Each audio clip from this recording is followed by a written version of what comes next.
सर्वप्रथम इस मंगलमय कथा का स्मरण करते हुए हम श्री गणेश एवं मंगल देव का आवाहन करते हैं, जो ग्रहों में पराक्रमी, तेजस्वी, रक्तवर्ण और धर्म के रक्षक माने गए हैं। इस कथा को सुनते सुनाते मन को शांत रखना चाहिए, हृदय में श्रद्धा रखनी चाहिए और मंगल देव के तेज का चिंतन करते हुए कथा का प्रारंभ करना चाहिए। तो अब सर्वप्रथम इस दिव्य कथा को आरंभ करते हैं। बहुत समय पहले की बात है। पृथ्वी पर एक शांत और सुखी राज्य था, अवंतिका। यह राज्य हरियाली से भरा, नदियों से संपन्न और धर्मपरायण लोगों से बसा हुआ था। इस राज्य में रहने वाला एक युवक था, धवल।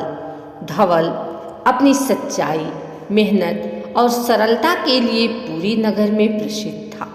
लेकिन उसकी एक समस्या थी, जिस काम में हाथ लगाता वह बिगड़ जाता।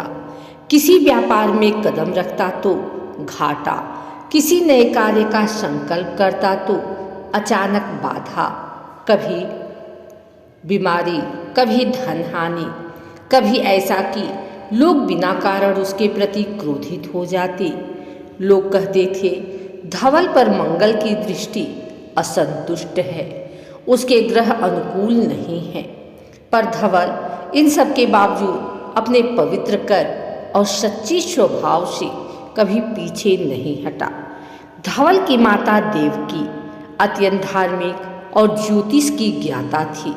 उन्होंने एक दिन अपने पुत्र से कहा, बेटा, तुम्हारे जीवन में जो बाधाएं आ रही हैं वह केवल परिश्रम से नहीं हटेंगी। तुम्हें मंगलदेव की शरण में जाना होगा। ग्रहों में मंगलदेव वीरता के प्रतीक हैं और जब वह कृपा कर देते हैं तो कठिन से कठिन दिक्कतें दूर हो जाती हैं।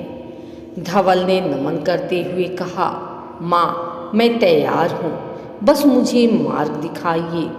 देवकी ने उसे बताया कि दूर जंगल के भीतर मंगल तीर्थ नाम का एक प्राचीन स्थान है, जहाँ एक सिद्ध मुनि अत्रि ऋषि के शिष्य महर्षि गालव तपस्या करते हैं। वही मंगल देव के प्रिय साधक हैं। उनके निर्देश से मंगल देव की कृपा प्राप्त हो सकती है। धवल ने संकल्प लिया और अगले ही दिन पर्वतों की ओर निकल पड़ा। घने जंगलों, गहरे नदियों और ऊंचे पर्वतों से गुजरते हुए धवल 5 दिनों की यात्रा करके मंगल तीर्थ पहुंचा। तीर्थ के पास पहुंचते ही एक शक्तिशाली लालाभा वातावरण में फैली हुई प्रतीत हुई। शिवलिंग पर रक्त चंदन का चढ़ावा, कहीं दीपों की पंक्ति और हवा में गूंजता मंत्र, ओम क्राम क्रीं क्रौशः भौमाय नमः। मंगल देव का यह स्थान अद्भुत था। धवल ने आश्रम ढूंढकर महर्षि गालव को प्रणाम किया। गालव मुनि ने धवल को देखते ही कहा, वत्स, तुम्हारी कुंडली में मंगल प्रबल है, पर वह क्रोध में है, असंतुष्ट है। मंगल देव का प्रभाव तभी शुभ बनता है जब मनुष्य में साहस, सत्य और अनुशासन का संयोजन हो। तुम्हें परीक्षा देनी होगी, तभी मंगलदेव प्रसन्न होंगे। धवल ने विनम्रता से कहा, गुरुदेव, मैं प्रत्येक परीक्षा के लिए तैयार हूँ। गालव मुनि मुस्कुराए। ठीक है वत्स, पहली परीक्षा साहस की, दूसरी सेवा की और तीसरी समर्पण की होगी। रात गहरी हो चुकी थी।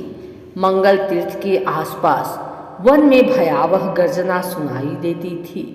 गालव मुनि ने कहा, वन में दक्षिण दिशा में एक विशाल गुफा है। वहाँ वर्षों से एक घायल सिंह पीड़ा में है। कोई भी उसके नज़दीक जाने का साहस नहीं करता। तुम्हें उसकी सेवा करनी होगी। यही मंगलदेव की पहली परीक्षा है। धवल बिना डरे चल पड़ा। गुफा के भीतर अंधेरा था और हवा में खून की गंध। सिंह का शरीर घावों से भरा था। उसकी दहाड़ पूरी गुफा हिला रही थी, लेकिन धवल के दिल में करुणा जाग उठी।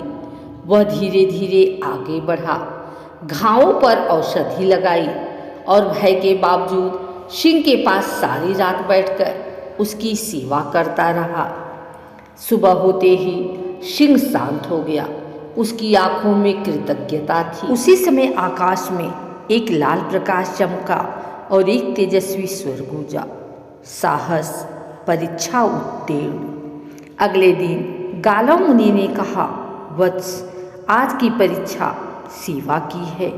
नीचे घाटी में एक छोटा गांव है, वहाँ महामारी फैली है, लोग मर रहे हैं, कोई मदद करने को तैयार नहीं, तुम्हें उनकी सेवा करनी होगी।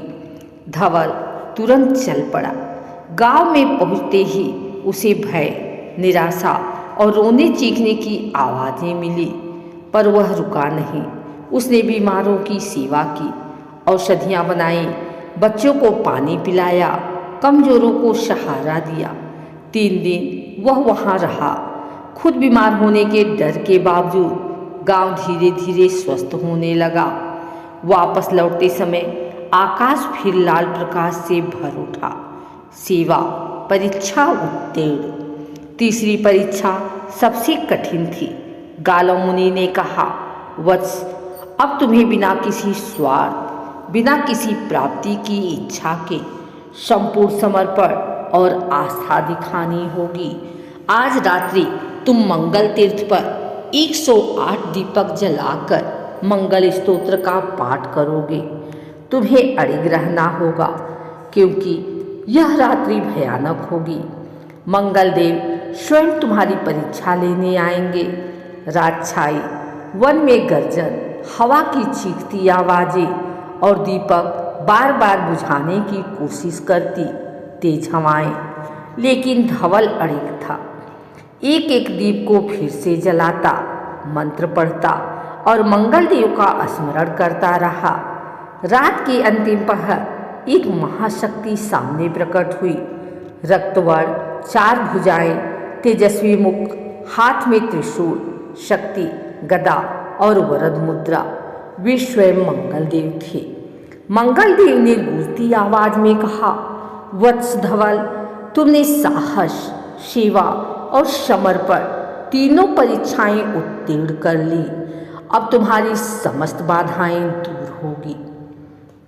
तेरा मंगल अब शुभ मंगल होगा। जहां तुम जाओगे वहां सफलता तुम्हारे कदम चूमेगी। फिर मंगल देव ने उसका मस्तक स्पर्श किया। धवल के भीतर एक दिव्य ऊर्जा का संचार हुआ। उसके मन की शंका, भय, निराशा सब जलकर समाप्त हो गए। उसके चेहरे पर लाल तेज फैल गया। मंगल देव ने आगे कहा, जब भी तुम्हें कठिनाई आए मंत्र जपना, ओम क्राम क्रीम क्रौ शः भौमाय नमः। और मंगलवार के दिन लाल चंदन, मसूर दाल और लाल वस्त्र दान करना। तुम्हें सदैव मेरी कृपा प्राप्त होगी। धवल जब वापस अपने नगर लौटा तो उसका जीवन पूर्णतः बदल गया। जहाँ पहले बाधा थी, अब वहाँ सफलता थी। जहाँ लोग उसे गलत समझते थे, अब वहीं लोग सम्मान देने लगे। उसने व्यापार शुरू किया और सफल हुआ। बीमारों की सेवा जारी रखी, सब उसका आदर करने लगे। उसकी माता आनंद से भर उठी। धवल ने मंगल देव के नाम पर एक विशाल मंदिर बनवाया, जहाँ लोग दूर दूर से अपनी समस्याएं हल करवाने आते थे। और इस प्रकार धवल अपने नगर का सेवक, मार्गदर्शक और महात्मा बन गया। जो भी श्रद्धा और भक्ति से मंगल देव और उनके भक्त धवल की यह कथा सुनता है, उसके जीवन से संकट दूर होते हैं, कर्ज कम होता है, शत्रु शांत होते हैं, कोर्ट कचहरी के झगड़े समाप्त होते हैं और मंगल देव की कृपा से मान सम्मान, साहस और सफलता मिलती है। मंगल देव की जय। मंगल भगवान मंगल करें।